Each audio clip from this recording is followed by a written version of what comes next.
ఇక విజయవాడలో పశుసంవర్ధక శాఖ టెక్ AI 2.0 కాంక్లేవ్ కొనసాగుతోంది. సీఎం చంద్రబాబు మాట్లాడుతున్నారు. లైవ్ చూద్దాం. ఎగ్జిక్యూటివ్ వైస్ చైర్మన్ రామ్నాథ్ గారు, సహచార మంత్రివర్గ సభ్యులు అచ్చెన్నాయుడు గారు, అదే మరి శ్రీనివాస్ గారు, గౌరవ శాసనసభ్యులు రామ్మోహన్ రావు గారు, చీఫ్ సెక్రటరీ గారు, అదే మరిగా అగ్రికల్చర్ సెక్రటరీ రాజశేఖర్ గారు, ఈరోజు వివిధ రంగాలకు సంబంధించిన చాలామంది వచ్చారు. మీరు 2 రోజులుగా 3వ రోజు ఇది GFST ఆధ్వర్యంలో మీరు ఒక మాటలో చెప్పాలి మేఘో మదనం చేశారు. ఇక్కడ ఫస్ట్ టైం డిబేట్ చేయడమే కాకుండా మీ అనుభవాలు అవన్నీ క్రోడీకరించారు. అవన్నీ క్రోడీకరించి లైవ్ స్టాక్ ఎట్టుండాలి, ఏ విధంగా ఉంటే లాభాలు వస్తాయి, ఏ విధంగా ఉంటే లాంగ్ టర్మ్లో సర్వైవ్ అవుతుంది, ఏ విధంగా మనం ముందుకు పోవాలనే విషయాలు మాట్లాడారు. దీనికి మనస్ఫూర్తిగా మీ అందరినీ అభినందిస్తున్నా. ధన్యవాదాలు, కంగ్రాచులేషన్స్. అదే సమయంలో GFST అది ఒక ఆలోచన. ఈరోజు వరల్డ్ ఎకనామిక్ ఫోరం ఉంది. వరల్డ్ ఎకనామిక్ ఫోరంకి ప్రపంచంలో అన్ని దేశాలు అక్కడికి వెళ్తున్నాయి. అక్కడికి వెళ్ళినప్పుడు నెట్వర్కింగ్, నాలెడ్జ్ షేరింగ్, అదే సమయంలో ఒకరినొకరు పరిచయాలు చేసుకోవడం కాకుండా MOUలు చేసుకోవడం, ఇలాంటి అనేక కార్యక్రమాలు జరుగుతాయి. ఒకసారి అక్కడికి వెళ్తే అన్ని దేశాలు తిరిగే పని ఉండదు. మనం ఎవరిని కావాలంటే వాళ్ళని కలిసి మన బిజినెస్ ఒకసారి రెన్యూ చేసుకొని కొత్త విషయాలు నేర్చుకొని మనం వస్తూ ఉంటాం.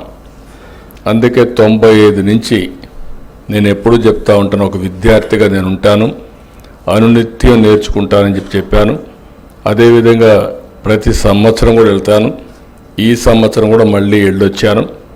దానివల్ల అనేక విషయాలను రెన్యూ చేసుకునే అవకాశం వస్తుంది. అయితే ఇక్కడ GFST అనేది మీరు చూస్తే ఈరోజు ఈ పేరే global forum for sustainable transformation. ఇది ఏదో ఒక ఆంధ్రప్రదేశ్కి కన్ఫైన్డ్ కావడం కాదు. ఇది ఒక ప్రూఫ్ ఆఫ్ కాన్సెప్ట్గా ఉండాలి. ఇది ఒక గ్లోబల్ ఫోరమ్గా ఉండాలి. ఈరోజు టెక్నాలజీ మెచ్యూర్ అయింది. దీన్ని ఏ విధంగా ఆలోచించాలో ఆలోచించి ఒక 5-6 సంవత్సరాల కంటే ముందు ఈ ఆర్గనైజేషన్ స్టార్ట్ చేశాం. ఇక్కడ డబ్బులు ముఖ్యం కాదు, టెక్నాలజీ ఈజ్ అవైలబుల్ నౌ.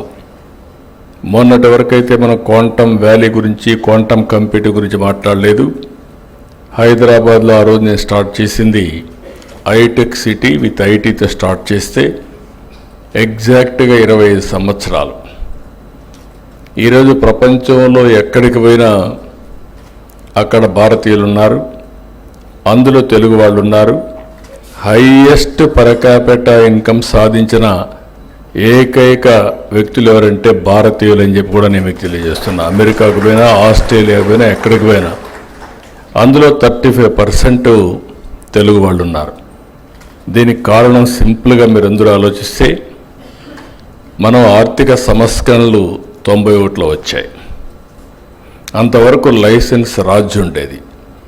ఏ పని చేయాలన్నా గవర్నమెంట్ పర్మిషన్ ఇస్తేనే ఆ పని చేసేవాళ్ళం. ఎప్పుడైతే ఆర్థిక సంస్కరణలు వచ్చాయో లిబరలైజేషన్ స్టార్ట్ అయింది. అదే సమయంలో మన దేశంలో IT అప్పుడప్పుడే ఎవాల్వ్ అవుతుంది. దాన్ని మనం అడ్వాంటేజ్గా తీసుకున్నాం. అంటే ప్రపంచంలోనే IT ఫస్ట్ మూవర్ అడ్వాంటేజ్ తీసుకున్న దేశం, అందులో రాష్ట్రం ఆంధ్రప్రదేశ్ అని చెప్పి కూడా నేను మీకు తెలియజేస్తున్నా. అది అనదర్ అడ్వాంటేజ్. అక్కడి నుంచి 3వ అడ్వాంటేజ్ మీరు చూస్తే డెమోగ్రఫిక్ డివిడెంట్. ప్రపంచంలో యంగ్స్టర్స్ ఎక్కువ ఉండే దేశం భారతదేశం. ఒకప్పుడు నేను ఫ్యామిలీ ప్లానింగ్ మాట్లాడా, ఇప్పుడు నేను పాపులేషన్ మేనేజ్మెంట్ మాట్లాడుతున్నా. ఆ రోజు నేనే చేశా, ఈరోజు మళ్ళీ నేనే చేస్తున్నానంటే భవిష్యత్తును ఆలోచించి ఇలాంటి నిర్ణయాలు చేస్తున్నాం. దీనివల్ల జరిగినటువంటి డెవలప్మెంట్ మీరు ఒక్కసారి చూస్తే ఎప్పుడైతే ఎకనామిక్ రిఫార్మ్స్ వచ్చాయో పబ్లిక్ ప్రైవేట్ పార్ట్నర్షిప్ వచ్చింది.